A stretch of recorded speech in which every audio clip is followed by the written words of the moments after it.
Joseph Semprevivo, he is the president and CEO of Joseph's Light Cookies. Joe, thanks for joining us.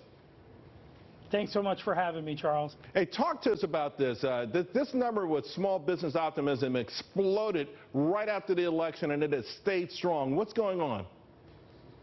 Well, I, like the other 30.2 million small businesses in the United States, are feeling the positive effects of tax cuts that President Trump and the Republican Congress gave us. Yeah, but you know what?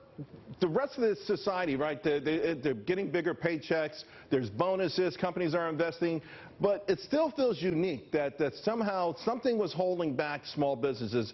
Of course, taxes help. I would suspect these regulations also help getting rid of them. You're spot on. I mean, they gave us the taxes, but then you have Donald Trump, who rolled back 1,500 regulations.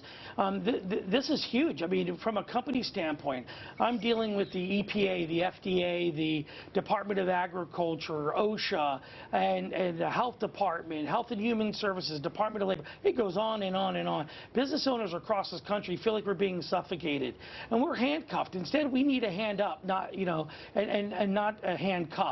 So I think between the tax cuts, the regulations, that's what's driving this 40-year high for optimism for small businesses. Yeah, someone making cookies shouldn't have to deal with all those hurdles. By the way, let's talk about your cookies real quick, because even though I haven't had them, I've heard of them, and I heard they're amazing.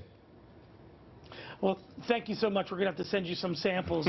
We make 12 million cookies a day. I'm a diabetic, and my parents were told that I would be dead by the age of 17, and instead I wanted to make a sugar-free cookie and share it with other diabetics, and now we're a debt-free company 33 years later, and we're selling them across the country. As a matter of fact, with the tax cuts, besides giving raises to our team members, we're doing a package change in Mandarin, and we have a 10-fold increase in business selling to China now.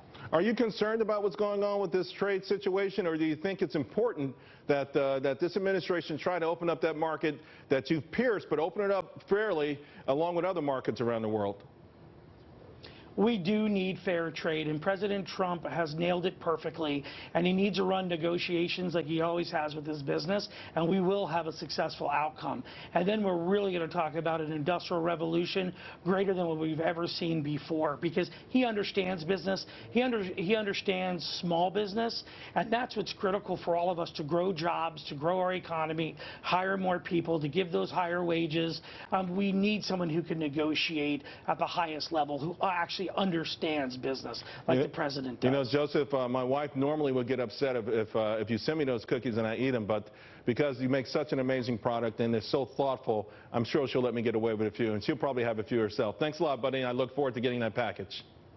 Hey, thanks so much, Charles. All right, see you soon. Hey, coming up, Elon Musk getting disruptive during a Tesla earnings call. In fact, some are saying it's the craziest earnings call ever. We've got those